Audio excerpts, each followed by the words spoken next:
Have you ever been stuck at a traffic jam and wondered why one road is packed while the lane next to it is almost empty? What if I told you the internet faces the exact same problem, and there are traffic lights and roundabouts inside the cloud keeping everything moving? Imagine it's Saturday morning and you're heading to the farmer's market. You hop into your car, follow the signs, and suddenly you hit a massive line at one intersection, while a nearby roundabout is humming along with barely any cars. You look back at the map app and think, why did everyone funnel into that one street? That small frustration is the story of how user requests travel on the web, and it's the perfect way to understand load balancing.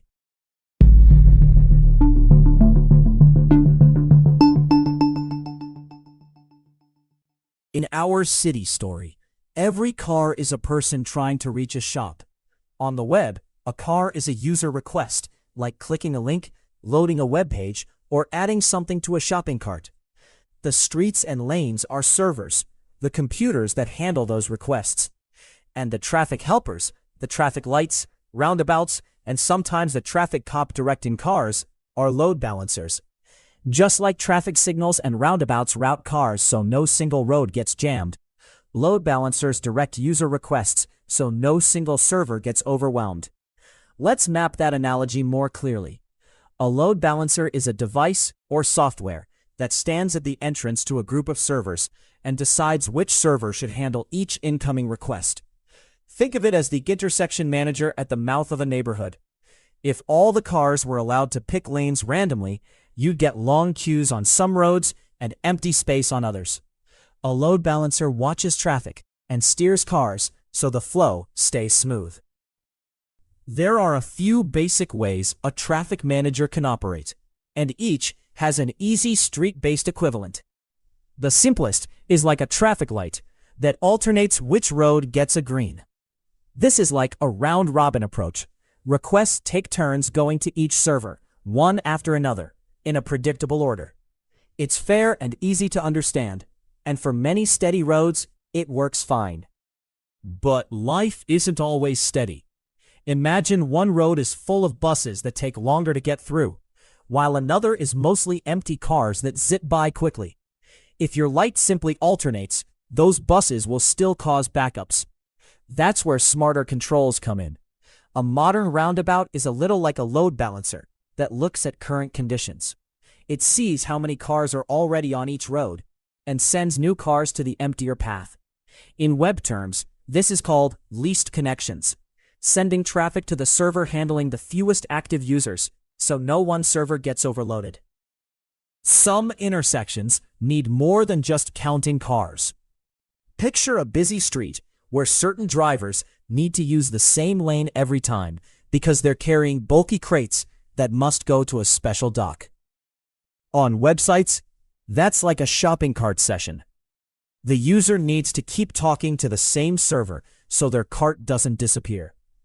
Load balancers can create sticky lanes, sometimes called session affinity, that keep that relationship intact, just like a special lane reserved for delivery trucks. And then there's the traffic cop who watches the roads for damage. If one road is closed for repairs, he redirects cars away from it entirely. Load balancers do the same with health checks. They probe servers, and if a server is down or slow, they stop sending requests to it until it's fixed. That prevents users from getting bounced around or seeing error pages. Let's walk through a couple of everyday examples so this feels real. First, your favorite sneaker brand drops a surprise flash sale at noon. Thousands of shoppers all click the buy button the moment the clock strikes. Without a load balancer, their requests would crash a single store server, like a single road being overwhelmed by a parade. With a load balancer, those requests arrive at the entrance to the store's server group and are quickly distributed across several servers, like traffic being directed through multiple streets. If one server gets too busy, the load balancer sends new shoppers to the quieter servers, and if a server goes offline, it reroutes traffic immediately. The result? More people get through, fewer pages fail, and the sale doesn't become a disaster. Second example. You're streaming the big match with friends. Lots of viewers mean lots of tiny requests for pieces of video. A load balancer doesn't just split people evenly. It might route you to the server that already has your region's copy of the stream, which reduces lag and saves bandwidth. That's like guiding you to the lane with the right access to the broadcast antenna. In practice, this can be handled by content-aware load balancing, which looks at the request itself and makes smarter choices, not just blind turns. Another useful feature of load balancers is scaling. Imagine city planners who can open a new temporary lane during rush hour, or let a nearby parking lot become a pop-up road. In the cloud, this is auto-scaling. If traffic spikes, more servers are started automatically.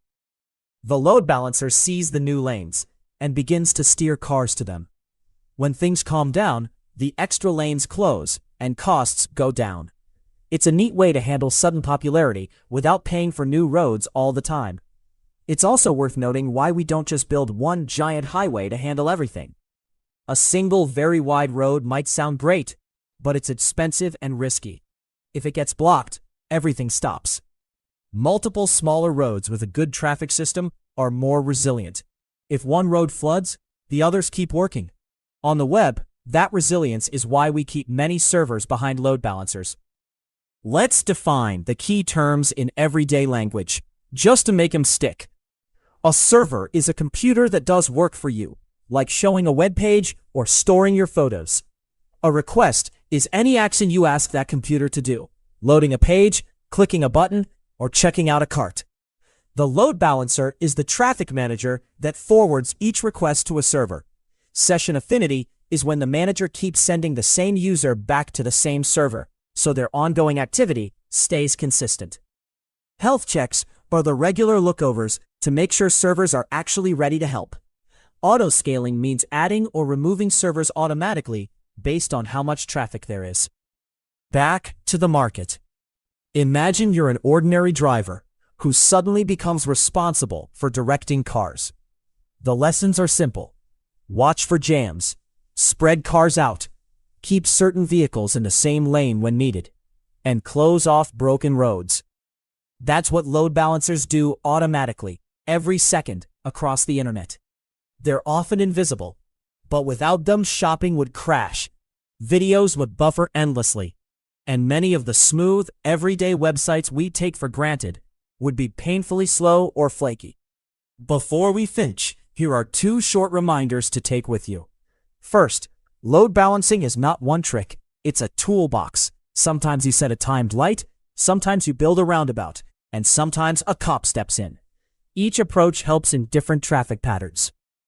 Second, the goal is the same as good city planning: safety, efficiency, and keeping people moving. So next time you get to the farmer's market and glance at the traffic lights and roundabouts, remember they're a lot like the hidden helpers in the cloud. They guide requests, prevent jams, and quietly keep the internet usable. Load balancing may sound technical, but at heart, it's just sensible traffic control for digital life, making sure everyone gets where they're going without getting stuck. If you enjoyed this traffic-guided peek into web traffic, like and subscribe to Model Drift for more friendly cloud stories. See you in the next one.